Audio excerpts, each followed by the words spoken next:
Vous avez la parole, Babacar Mbaye. Vous faites une note. Merci, Monsieur le Président, Monsieur le Ministre. J'aimerais juste revenir pour dire que la plateforme Taxawu Sénégal est une plateforme sur les principes. Notre représentant en commission s'appelle M. Malick Kébé. Et en commission, M. Malick Kébé a voté abstention. Quand on est venu en plénière, ce qui s'est passé, c'est que l'UMS a fait un communiqué. L'UMS, c'est un syndicat des juges. Est-ce que les députés ici ont un syndicat? Quand nos députés, Massata Samb et Mamadou Niang, ont eu un problème ici, on a dit que c'était un problème de l'Assemblée et que ça devait être géré par le règlement de l'Assemblée. On nous a envoyé aux juges, les juges les ont mis 6 mois fermes. Ils ont purgé le peine avec dignité. Est-ce que dans ce pays-là, il y a une république des députés, une république du président et une république des juges? Il n'y a pas d'intouchable ici. C'est pour ça que Taxawu Sénégal s'est mis sur les principes pour dire que l'Assemblée doit exercer la plénitude de ses compétences en mettant en place une commission d'enquête parlementaire pour qu'on puisse savoir quelle est la véracité des faits qu'on a mis à notre réflexion. Parce qu'on ne peut pas continuer dans ce pays-là à avancer de 10 pas et revenir 10 pas en arrière. En 2012, nous étions ici. Le président Macky Sall est arrivé en faisant une promesse extraordinaire qui a séduit le monde entier. Il a dit, je vais réduire mon mandat. Et tout le monde s'est dit, ah, pour une fois en Afrique, les gens font n'importe quoi pour des problèmes de mandat. Pour la première fois, on a un président qui dit, moi, je vais réduire mon mandat. Il est allé au Conseil constitutionnel. Le Conseil constitutionnel a dit que dans ce pays-là, on ne peut ni allonger, ni réduire un mandat.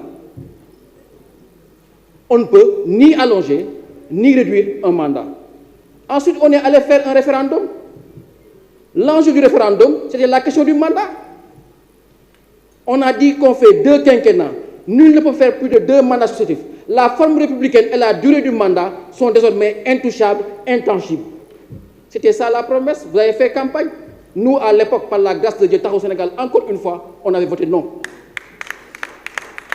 Et aujourd'hui, qu'on revienne nous dire qu'on veut allonger un mandat dans ce pays-là, je me dis que, franchement, les politiques abusent. Quand je venais ce matin, je me suis mis à la place des chefs d'entreprise qui, depuis mars 2021, ne travaillent pas. Je me suis mis à la place de tous ces Sénégalais qui ont perdu leur boulot, qui ont perdu leur business, parce que nous les avons pris en otage, nous les politiques, sous l'angle de nos propres intérêts. Ici, après le 23 juin, cette Assemblée-là ne peut pas se permettre de voter une loi comme ça. Puisque vous le savez, vous représentez le peuple. Et le peuple, au cours du référendum, a dit que dans ce pays-là, on ne peut pas allonger un mandat. Alors, au nom de quoi on doit donner à Macky Sall une journée, 1 mois, 6 mois ou 1 an? C'est inacceptable. Faites-le au moins pour Mamadou Diop. Faites-le pour tous les gens qui sont morts en 2012, pour que Macky Sall puisse être président. Je disais ici, lorsqu'on votait la loi, j'avais dit que dans une démocratie, on n'a pas une carte à jouer. Dans une démocratie, on a un rôle à jouer. Chacun joue son rôle. Chaque parti politique joue son rôle. Et dans ce pays-là, les politiques ont arrêté de jouer leur rôle. Parce que notre rôle, c'est d'inventer des possibles. Notre rôle, c'est de créer l'avenir. Notre rôle, c'est de faire l'avenir de ce pays-là. Au contraire, c'est nous, les hommes politiques, dans nos difficultés, qui tuons, qui faisons n'importe quoi. Et je pense que l'enjeu, c'est cela. L'enjeu, c'est que vous ne pouvez pas vous dédire. Parce que le 23 juin, vous étiez ici, comme nous, avec Macky Sall, avec son épouse, avec Mbaye Niang, avec tout le monde, pour dire qu'on ne peut pas accepter qu'on touche la Constitution. Alors, de grâce, soyez cohérents avec vous-même. Soyez cohérents avec vous-même. Arrêtons dans ce pays-là d'avancer de 10 pas et de revenir de 10 pas en arrière. Quand est-ce qu'on va avancer? Chaque fois, c'est les mêmes problèmes qui reviennent. Pourquoi? Parce que chacun ne se positionne qu'en fonction de ses intérêts. Le 23 mars, quand nous sommes ici, tous ensemble, avec l'AFP, avec le PS, avec l'APR, nous avions tous le même combat.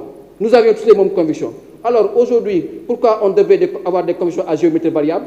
Pourquoi ce qui est valable là-bas ne l'est plus ici? C'est encore plus vivant que jamais.